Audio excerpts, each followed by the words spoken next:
नमस्कार दोस्तों, मैं Harishchandra Agnihotri, film script writer, Mumbai Maharashtra via district Hardoi. दोस्तों, आज हम बात करते हैं स्त्री की, आज हम बात करते हैं बालिकाओं की, आज हम बात करेंगे बेटियों की, आज हम बात करेंगे नानियों की, मौसियों की, माँ की, भाभियों की, सालियों की, औरतों की। नारी का जब धरती पे जन्म हुआ तो एक संसार में 4 चांद लग गए, और वो नारी जो हर रूप में इस संसार में प्राप्त हुई। अब कितने रूप गिनाने जाओ तो लाइफ कम पड़ जाएगी। आज उस विश्व के एक देश की बात करता हूं जिसका नाम भारतवर्ष है, जिस मातृभूमि पे हम जन्म हुए।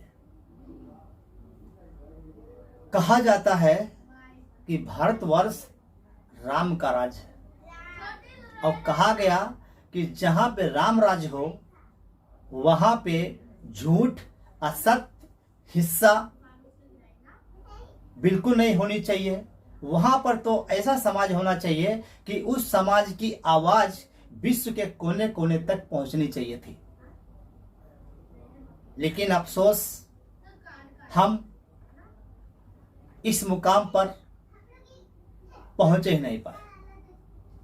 अब अगर इस बात को अगर मैं कहूं कि पहुंच नहीं पाए तो हमारे दर्शक लोग बहुत से कंफ्यूज हो जाते हैं कि ऐसी क्या बात है कि ये देश मुकाम पे पहुंच नहीं पाया। तो पहुंचने के हम आपको रास्ते बताते हैं, पहुंचने की तकलीफें बताते हैं। आइए हम इसी को लेके चलते हैं। वीडियो जो बनाने जा रहे हैं वो अपनी मैं माँ, बेटियों, बहनों के ऊपर बना रहे हैं, और इसका जो है शेड्यूल कहाँ तक पहुंचा और हमारी बेटियों ने कहाँ तक पहुंचाया, कहाँ तक नहीं पहुंचाया, आज हम इस वीडियो में बताने जा रहे हैं। और ये वीडियो उन पढ़ो लिखों के लिए नहीं है जिनको सब आता है, ये वीडियो उन अनपढ़ हमारी माता, बहनों, बेटियों के लिए है जो आज गांव में, खेड़ा गांव में अभी तक उनको पता नहीं है, और पता है तो पूरी इतिहास पता नहीं उनको।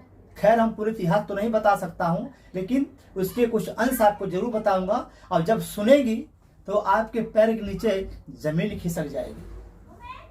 तो शुरू करते हैं। हमारे देश में सन 47 में जब आजाद देश हुआ, तो आजादी से पहले अगर हम इस हिंदुस्तान की जितनी भी हमारी बालिका हैं, बहू बेटियां हैं, क्या उनको सुकून से जिंदगी बसर करने के लिए मिला? क्या उन्हें पूरी आजादी मिली? क्या वो धरती पे अगर जन्म ली तो उनको सारे अधिकार मिल गए? और इतना ही हमारा समाज इतना बड़ा था, राम राज्य था, और दिग्गज विद्वान जन्म लिए इस धरती पे, लेकिन फिर भी उस धरती पे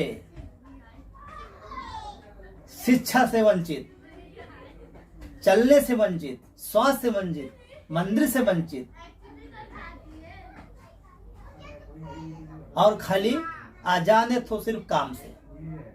आप काम कीजिए, आपका अधिकार यही है। तो मेरे दोस्तों, आइए हम आज उसी मुद्दे पे बात करते हैं। ये कहानी हमारी आदानी पूजनी और हमारी संसार की चहेती और हमारे हिंदुस्तान की चाहती हमारी माता जी सावित्रीबाई फुले जी, जिन्होंने अपनी जिंदगी पूरा सुख दुख अपना भूल के और हमारे थे बेटियों के प्रति लगा दी। अभी आपको समझ में नहीं आया तो समझाता हूँ। मेरी माताओं बहनों, मेरी बेटियों, ये 1947 में जब आज़ादी हमको मिली तो उससे पहले हमारे भारतवर्ष में स्त्रियों को शिक्षा ग्रहण करने का कोई भी अधिकार नहीं था। और ये ऐसी एक कानून लागू हुई थी कि इसका मुकाबला कोई करने को तैयार ही नहीं था। और तैयार होता कैसे, किस पे विश्वास किया जाता? क्योंकि उनमें से एक ही एक ऐसा छोटा वर्ग था जिसके प्रति प्रतिबंध था। अगर कहें कि सबके लिए प्रतिबंध था तो ऐसा नहीं था, क्योंकि प्रतिबंध लगाना और प्रतिबंध लगाने के साथ साथ के अधिकार छीन लेना ये किसी भी इंसानियत के किसी भी कानून में नहीं आता है। लेकिन यह कानून हमारे देश में चला और एक कानून ने हमारी माता बहनों बेटियों को शिक्षा ग्रहण करने का अधिकार दिया ही नहीं।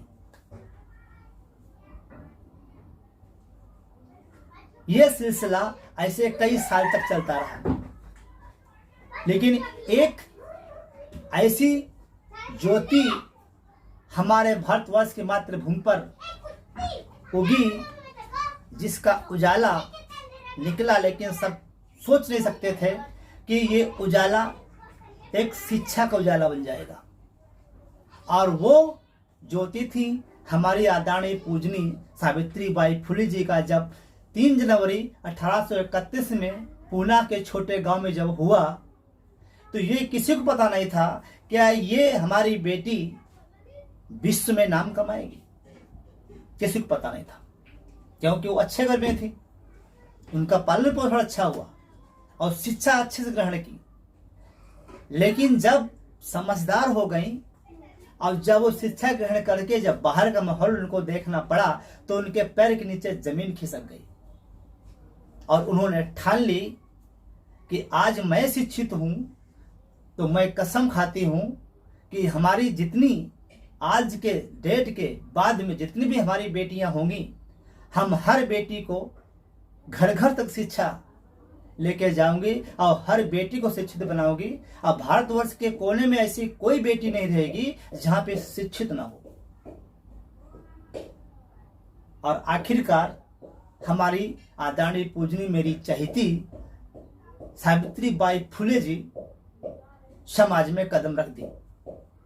और जैसे समाज में कदम रखी और शुरुआत की कि उनके कई दुश्मन बन गए, जिनके प्रति उनको कभी ये सोच नहीं सकती थी कि मेरी शिक्षा किसी को देता हूं तो इनको तकलीफ होगी, ये कभी सोची नहीं थी। लेकिन ऐसा ही उनके सामने आ गया और ऊपर कहा जाए अपमान होने लगा कि तुम जो समाज में कर रही हो ये गलत है। आप किसी भी स्त्री को, आप किसी भी जो है स्त्री को आप शिक्षा ग्रहण नहीं करा सकते हैं, ये कानून के खिलाफ है। और इसको संघर्ष करने के लिए, इनकी शिक्षा को दबाने के लिए और इनकी सोच को कुचलने के लिए बड़े स्वर्णों ने कोई कसर नहीं छोड़ी। जब जब कहीं भी होकर जाती थी स्कूल को पढ़ाने के लिए, अगर सुबह निकलती थी अपना खाना बना के घर की स्थिति संभाल के, हमारी आदरणीय पूज्य सावित्री फुले माता जी अपने बच्चों को भी संभालती थी, परिवार को भी संभालती थी। और फिर समय निकाल के जब बालिकाओं को, हमारी बच्ची, हमारी जो है माता बहनों बेटियों को जब पढ़ाने जाती थी तो उनके ऊपर कचरा फेंका जाता था, उनको चिढ़ाते थे ये हमारे, ये देखो ये भारत की मंत्री है, ये भारत की जो है शासिका है, ये देश शिक्षित करने चली है। ऐसे कई उनको कठोर वचनों और कठोर अशब्दों का मुकाबला करना पड़ा। और जब उससे भी उनका जी नहीं भरता था तो उठाया कचरा और सीधे उठाया फेंक के मार दिया। और उससे भी जी अगर नहीं भरा तो उनके हद तक आने की कोशिश की। लेकिन हमारी आदरणीय पूजनी सावित्री बाई फुले जी हर ईंट का जवाब उन्होंने पत्थर से दिया। दोस्तों, पत्थर मतलब उन्होंने पत्थर चलाया, उन्होंने कलम की ताकत और अपने शिक्षा की ताकत से उस अनीति को अपने पैरों से ऐसे कुचल दिया, ऐसे कुचला पैरों से। मेरे दोस्तों दिखा रहा हूं तुम्हें, ऐसे कुचल दिया, ऐसे कुचल दिया, ऐसे कुचल दिया, ऐसे कुचल दिया। और कभी कभी उनको अपमान ऐसा होता था कि घर में निराश होकर बैठ जाती थी। जब उनके पति आते थे बेचारे, शाम के टाइम घर में आते थे अपना कारोबार करके, तो देखते कि निराशा की घड़ी इनके चेहरे पे है, तो बस इतने कहते थे, आज निराश क्यों है, अपमान ज्यादा हो गया है। होता है ना, बेटियों को आगे बढ़ाना है तो एक बेटी को तो कुर्बान होना ही पड़ेगा। कोई बात नहीं, कचरा पोंछ लो और इसका काल से निकाल दो। आज यही निराशा कल आने वाली हमारी ध्येय बेटियां, उनको मुंह तोड़ के जवाब जरूर देंगी। हमारे मरने के बाद जो जिंदा रहेगा वो जरूर एक नई इतिहास लिखेगा। जम के मुकाबला किया और पूरे भारतवर्ष में हमारी आदरणीय पूजनीय हमारी चहेती सावित्रीबाई फुले जी शिक्षा का एक समंदर उन्होंने ऐसा खोल दिया कि उस समंदर को कोई आज तक मिटा नहीं पाया, और बहुत मिटाने की कोशिश की, लेकिन शिक्षा का समंदर पूरे भारतवर्ष में नदी की तरह फैल गया। और हमारे भारतवर्ष की बेटियां, कोई भी बेटी हो, और शिक्षा ग्रहण करने के लिए स्कूल में जाना चालू कर दी। ऐसे करते करते हमारी आदरणीय पूज्य सावित्रीबाई फुले जी ने पूना में कई स्कूल उन्होंने खोले, और उसमें हमारी ध्येय बेटियां पढ़ाई की। और कुछ स्कूल ऐसे भी उन्होंने खोले जिसमें हमारे भाई बहन सब मिलकर पढ़ाई किए। और उनका सपना था कि हमारे भारतवर्ष में स्त्री के साथ साथ आदमी भी पढ़े, क्योंकि बेटा और बेटी में कोई फर्क नहीं होना चाहिए, और दोनों कंधे कंधा लगा के चलना है।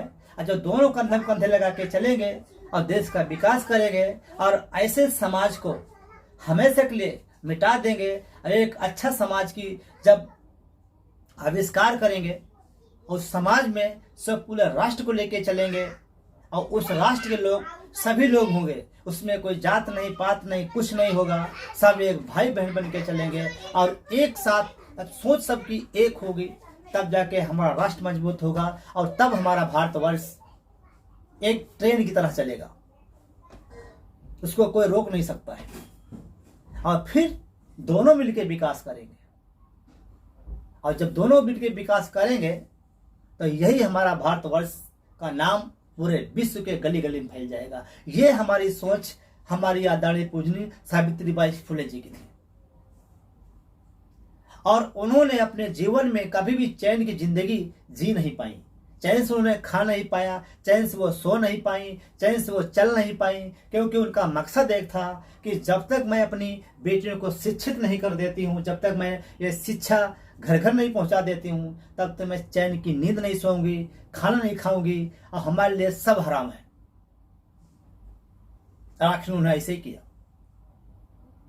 और पूरी जिंदगी पूरे भारत में उन्होंने शिक्षा, एक ही उनका मुद्दा था कि हमारा भारतवर्ष के कोने कोने में स्कूल खोले जाएं, और कोने कोने में हमारे जितने भी हैं हमारे बेटी और बेटियां दोनों मिलकर पढ़ें, और हमारा देश शिक्षा से भर जाए, चमक जाए। जब कोई भी यहाँ पर आवे हमारे बाहर गांव का, और पैर रखते ही सबसे पहले वो लड़की यही कहे बोलेगी गुड बाय, गुड मॉर्निंग, नमस्ते, प्रणाम। जो वो लोग बोलते हैं वो हमारी बेटी बोलेगी। और फिर जो ये शिक्षा की लहर हमारे भारतवर्ष में दौड़ी, और फिर हमारी बेटियां जो पढ़ी, तो ऐसा जवाब दिया, न डंडे से, न लात से, न पैर से, न गंदी जबान से। और हमारी जो बहू बेटियां, हमारी जो माताएं बहना हैं, उन्होंने अपने कलम की ताकत से जवाब दिया, और ऐसा जवाब दिया कि आज तक उनके सामने कोई टिक नहीं पाया। आज तक उनके सामने कोई प्रश्न नहीं कर पाया। आज भी हमारी देह बेटियां पढ़ती हैं, बड़ी बड़ी देह बेटियां बड़े बड़े कॉलेज में पढ़ रही हैं, बड़ी बड़े जो है पदवी पे लगी हुई, इनकम टैक्स में, डाक खाना में, रेलवे में, नेवी में, आरपीएफ में, पुलिस डिपार्टमेंट में, क्राइम ब्रांच में, ऐसा कौन सा डिपार्टमेंट में नहीं है। हॉस्पिटल से लेकर इंश्योरेंस से लेकर के हर जगह पर हमारी बेटी शिक्षित होके आज देश को संभाल रही है, लोकतंत्र को मजबूत कर रही हैं। और हमारा सपना यही है कि आज युग की बेटियां और उस युग की बेटियां, सोचिए आज युग की बेटी को अगर माँ बोल दे क्या जब बेटी एक हंडा लेकर पानी लेके आ जा, तो यही बोलेगी माँ मेरी बस की बात नहीं है, आप जाइए। सोचिए उस जमाने में समाज में इतना गहरा कानून लगा हुआ था, किसी की हिम्मत नहीं थी। सावित्रीबाई फुले जी हमारी जो माता जी, हमारे सबकी माता जी, तो सोचिए कि उन्होंने इतना कदम कैसे उठाया होगा। सोचिए अगर तुम्हें हौसला लेने का है, हम तो यही अपनी बेटियों से, आज माता बहनों से यही आग्रह करता हूं, अगर आपको कुछ सीखना है और हौसला अगर बढ़ाना है तो आपको टीवी, मोबाइल, इंटरनेट देखने की जरूरत नहीं है। खाली 10 मिनट खाली इंटर देख लेना गूगल पे जाके, और हमारी चहेती माता सावित्रीबाई फुले का जीवन परिचय पढ़ लेना, आप बहुत कुछ सीखोगे। जिंदगी के तरीके चलने के कैसे हैं, जिंदगी क्या होती है, आप सीख जाओगे।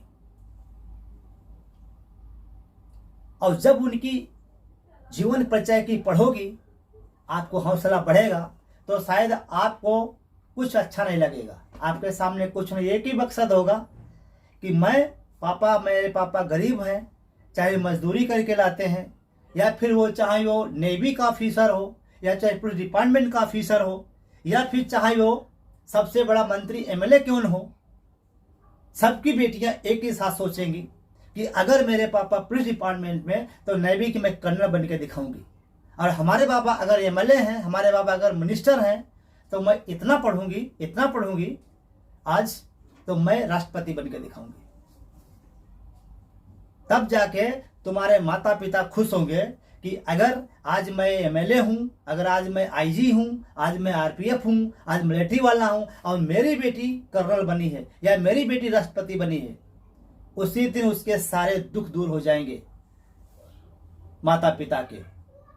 अब इतना एक बड़ा उपहार दोगी जो उनको जब 9 महीने अपने पेट में रखती हैं आपको, अब जब उनको दर्द होता है और फिर डिलीवरी होती, वो दर्द की याद आ जाएगी कि नहीं, मैं अपनी बेटी को 9 महीने पेट में रखा, और जो मैं 7 दर्द से जन्म दी थी, मैं तड़प रही थी, आज मेरी बेटी ने वो तड़प को पूरी कर दी। मैं हरिश्चंद्र अग्निहोत्री, मेरा वीडियो बड़ा होता जा रहा है।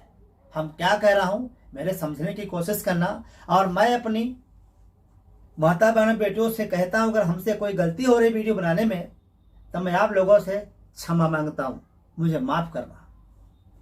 लेकिन एक काम करना, हमारा वीडियो आपके अगर मोबाइल में आ जाए तो मुझे एक बार सब्सक्राइबर मत करना, लाइक मत करना, लेकिन मैं क्या कह रहा हूं, एक थोड़ा सा आप समझने की कोशिश करना। खाली हमारी चहेती माता सावित्रीबाई फुले जी का जीवन परिचय खाली पढ़ लेना, और सच्चे दिल से पढ़ना, आपको समझ में आ जाएगा कि मैं क्या बनाया, क्या वीडियो बनाया।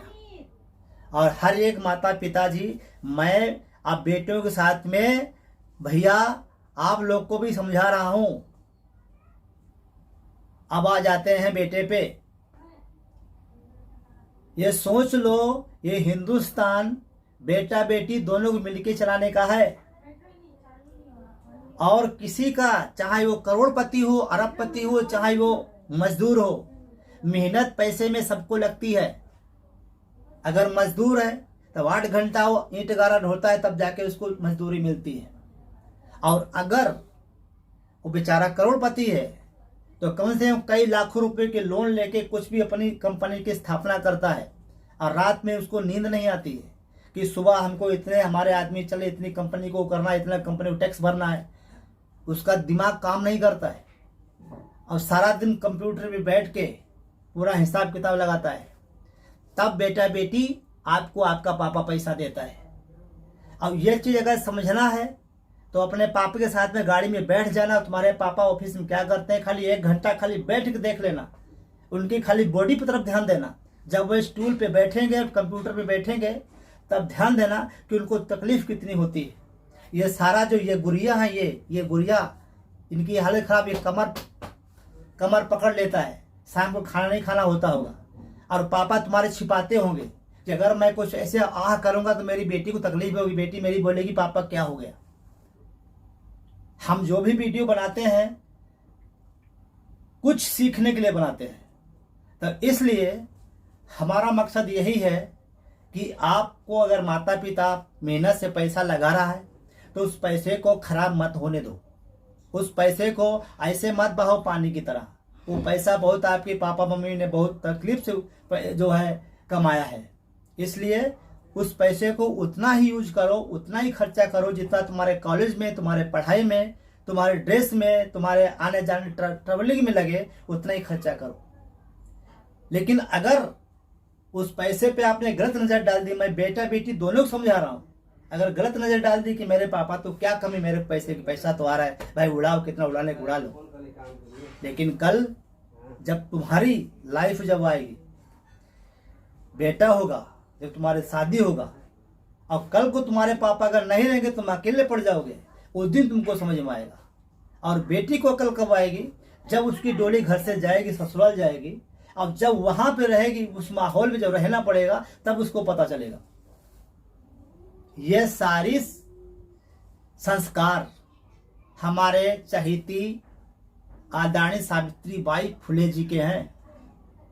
जीवन परिचय में आपको यही मिलेगा कि बेटी पढ़ोगी तो जिंदगी का वो बड़ा तुमको परमवीर चक्र मिलेगा जो संसार में सबको नहीं मिल पाता है।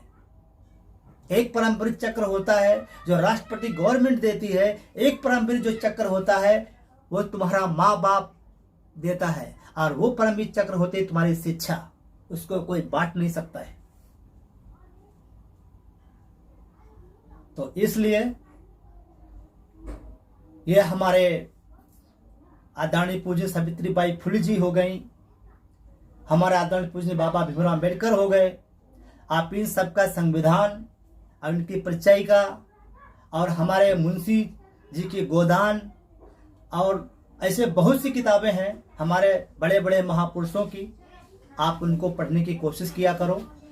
नेट पे मत बैठो, नेट पे अगर 2 घंटा बैठती हो तो कम से कम 5 मिनट खाली सावित्रीबाई फुले की आप किताब पढ़ लेना, तब हमको कमेंट में डाल देना कि हम गलत वीडियो बनाया है, अच्छा बनाया है।